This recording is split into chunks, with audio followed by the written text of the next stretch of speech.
Hello বন্ধুরা, আমি রাহুল। আমার বাড়ি আলিপুরদুয়ার।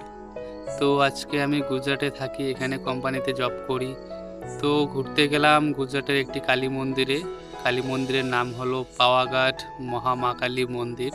তো ভিডিওটি যদি তোমাদের সবার ভালো লাগে তাহলে আমার চ্যানেলটি অবশ্যই সাবস্ক্রাইব করবে, বা এরকম নতুন নতুন ভিডিও পাওয়ার জন্য পাশে থেকো, সঙ্গে থাকো।